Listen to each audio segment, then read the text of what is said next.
आपल्याबरोबर धनंजय देशमुख आहेत. मला सांगा, आता या हत्या कांडाला 3 महिने पूर्ण झालेत. आता न्यायालयीन प्रोसेस जी आहे ती काय नेमकी आहे? आता उद्या कोर्टाची तारीख आहे. ती एक शक्यतो केजलाच होणार आहे. सर्व आरोपीला तिथं उपस्थित करणार आहेत आणि जी काही सुनावणी होईल, जी काही उद्याची तारीख होईल, त्यानंतर आपल्याला या सगळ्या गोष्टीची दिशा समजणार आहे. आणि आता बीड जिल्ह्यामध्ये ज्यांनी आपल्या ह्या हत्याकांडासाठी सुरेश दस असतील, यांनी संदीप क्षीरसागर असतील, सोळंकी असतील, यांनी मोठ्या प्रमाणामध्ये आवाज उठवला आणि आता त्यांचे व्हिडिओ बाहेर येत आहेत. काय वाटतं आपल्याला ही प्रोसिजर? खरं तर जे काही प्रतिकात्मक केलं जातं की समजा हे जे संतोष अण्णा देशमुख माझे भाऊ यांची जी हत्या केली, त्याच्या न्यायासंदर्भात हे सगळे जे उतरलेले लोक होते, लोकप्रतिनिधी आहेत, सगळे आहेत, सर्व जाती धर्मातले आहेत, जिल्ह्यातले लोकप्रतिनिधी निधी आहेत, बाहेरचे आहेत, यांनी एक न्यायाच्या भूमिकेत इथं उतरलेले आहेत. तर त्यांना कुठंतरी चुकीचं ठरवण्यासाठी किंवा याच्यासाठी ही गोष्ट असू शकते. परंतु कायदा सर्वांसाठी सारखा आहे. ज्यांच्याकडून चुका झाल्यात त्यांना शिक्षा भेटणार आहे. ज्यांच्याकडून म्हणजे कुठलीही गुन्हेगारी घडली त्याला कायदा सोडत नाही, जरी कोणी सोडलं तरी. त्यामुळे हे जे प्रकरण आहे त्याच्यावर ज्यांनी आवाज उठवला आहे त्यांची भूमिका अशी नाही की गुन्हेगारी कुठंतरी वाढली पाहिजे, गुन्हेगारी कमी झाली पाहिजे, याच भूमिकेत सगळे आहेत आणि त्याच भूमिकेत आमचे मत आहे की त्याच भूमिकेत सर्वांनी राहावं. हे जे प्रकरण आपलं आहे ह्याच्यामध्ये एक नाव येत होतं मध्यंतरी हमेशा या प्रकरणाभोवती की तांदळे. तर तांदळेचं म्हणणं असं होतं की या प्रकरणाच्या नंतर आरोपींना पकडण्यासाठी आम्ही 60 ते 70 गाड्या घेऊन फिरत होतो. कोणी सांगितलं होतं त्याला? म्हणजे तसं काही आदेशित केलं होतं पोलीस प्रशासनानं किंवा CIDनं? ह्याचं उत्तर आपल्याला मिळालं पाहिजे. कारण त्याने जे कृत्य केलं, आम्हाला जेवढी माहिती ते मिळाली ते अशी होती की हे जे खालचे जे काही गुन्हेगार आहेत त्यांना पकडायचं आणि जो याच्यातला मुख्य सूत्रधार आहे, त्या सूत्रधाराचा मुख्य माणूस आहे जो की त्याला पाठबळ देतोय, त्या लोकांना बाहेर काढायचं. ज्यावेळेस कळलं की याच्यामध्ये पूर्ण सगळी टोळीच आहे, त्यावेळेस मग ह्यांना पस्तावा व्हायला, ते जे लोक आहेत ते पकडून दिलेले त्यांना पकडल्याचा पस्तावा ह्यांना झाला. कारण का त्यांना हे मर्यादित ठेवायचं होतं प्रकरण आणि जे खालचे ज्यांना की यांच्या अभयामुळं, ह्यांच्या चुकीच्या गायडन्समुळं जे गुन्हेगारीकडे वळालेले हे लोक होते, यांच्यापुरतंच मर्यादित ठेवण्यासाठी त्यांनी 50-60 गाड्या, ते स्वतःच सांगतात की आम्ही फिरत होतो. तर त्याचा उद्देश तो असावा आणि तोच खरा आहे. आता हे काही जणांना वाटतं की बाबा आता हे 3 महिने झाले या प्रकरणाला, आता हे प्रकरण म्हणजे मागं पडलं असं पण काही जणांना वाटतं. ज्यांना हे प्रकरण मागं पडलंय त्यांना खरं तर ह्या ज्या प्रकरणावर कुठंही रुची नसणार आहे की ह्याला न्याय मिळाला पाहिजे, किंवा जरी मिळायला पाहिजे असं त्यांना वाटत असलं तरी त्यांची कुठलीही ठोस भूमिका नाही. परंतु मला जे कळतंय, आम्ही जे अनुभवतोय, आम्ही जे दुःख भोगतोय, ते दुःख असं आहे की 9 तारखेला जो बारामतीमध्ये निषेध मोर्चा झाला, त्या मोर्चाला एवढ्या मोठ्या प्रमाणामध्ये सर्व जाती धर्मातील, तिथं तर जाहीर पाठिंब्याचे 13 पत्र विविध जातीतील धर्मातील लोकांनी तिथं स्टेजवर पाठिंब्याचे पत्र वाचून दाखवले, तिथल्या जे आयोजक होते त्यांच्या संबंधित लोकांनी. आणि प्रत्येक घरात, प्रत्येक गावात याची धग एवढी आहे की न्याय मिळाला पाहिजे. संतोष अण्णा देशमुख यांची जी चुकीच्या पद्धतीने केलेली हत्या, ह्याला न्याय मिळाला पाहिजे, ह्याची गावोगावी आहे. आता ह्या मागच्या 8 दिवसापासून तर प्रत्येक शहर बंद ठेवण्याचं चालू आहे. प्रत्येक शहर कडकडीत बंद आहे. बीड जिल्हा देखील बंद झाला होता पूर्ण.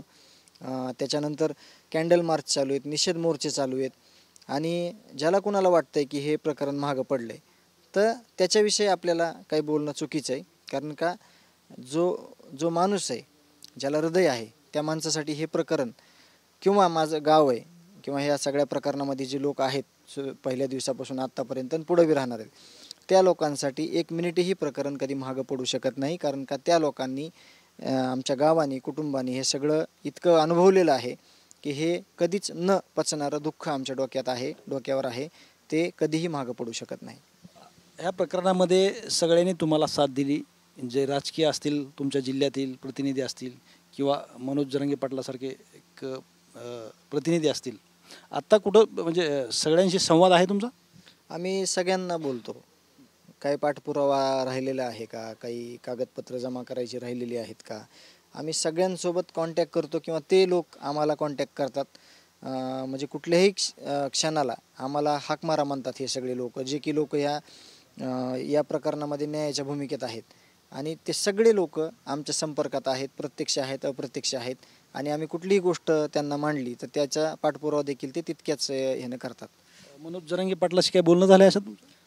दादा मागच्या एक 4-5 दिवसामध्ये आले होते आणि आज शक्यतो दुपारून आम्हाला जर त्यांची परिस्थिती कशी आहे, त्यांना आराम करण्यासाठी सांगितलेले डॉक्टरांनी, तर आमच्या जाण्याचा एक म्हणजे जायचं आहे आम्हाला, परंतु आत्ताच नक्की नाही. त्यांच्याशी अगोदर बोलणं करून मगच त्यांच्या भेटीला आम्ही दुपारून जाऊ शकतो. चार्जशीट जे तयार करण्यात आलेलं आहे त्याच्याबाबत तुम्हाला अधिकची काही माहिती मिळाली का? त्याच्यामध्ये काही पोलीस अधिकाऱ्यांचे जबाब वगैरे नाहीत असं? जे काही रिक्वायरमेंट आहेत त्या उद्यापर्यंत आम्हाला सगळ्या कळणार आहेत. ते सगळं चार्जशीटची जी कॉपी आहे ती पूर्णतः त्याच्याकडं बघितलं जाणार आहे कशा पद्धतीनं तयार झालेली आहे. परंतु एक माहिती देखील अशी मिळाली आहे की पोलिसांकडूनच एक FIR दाखल होणार आहे. मग तो कशा प्रकारचा आहे याविषयी सुद्धा आम्ही त्यांच्याशी चर्चा करणार आहोत. म्हणजे FIR म्हणजे ह्याच्याबाबतची काय माहिती आहे का? FIR कशा पद्धतीचा म्हणजे कशामुळे दाखल होणार? सोशल मीडियाच्या माध्यमातून बघितलेलं आहे की या लोकांनी कोणी माहिती लपवली किंवा या आरोपींना कोणी लपवण्याचा प्रयत्न केलेला आहे किंवा हे प्रकरण कुठंतरी दाबण्याचा प्रयत्न ज्या लोकांनी करायचा प्रयत्न केलेला आहे जाणीवपूर्वक, त्या लोकांवर पोलीस स्टेशनकडून FIR होणार आहे.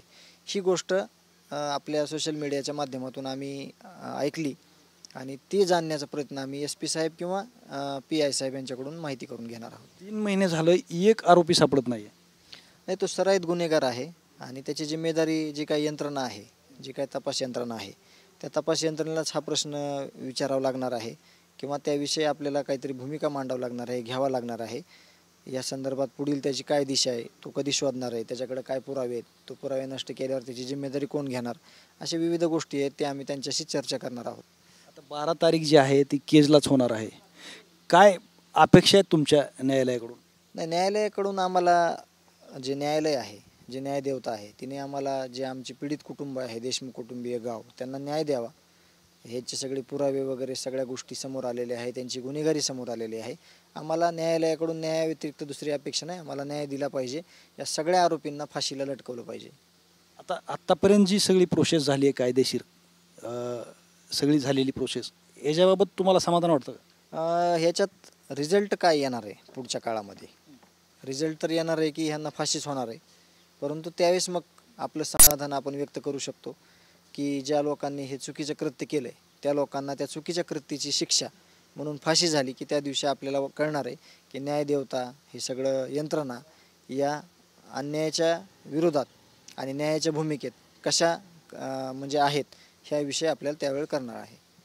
धन्यवाद. कॅमेरामॅन अमित दाडेसह मी श्रीराम क्षीरसागर, TV9 मराठी, बीड, मसाजो.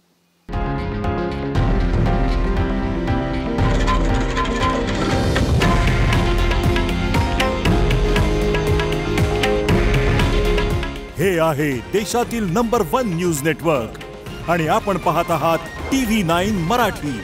काळजी तुमची, हित महाराष्ट्राचं.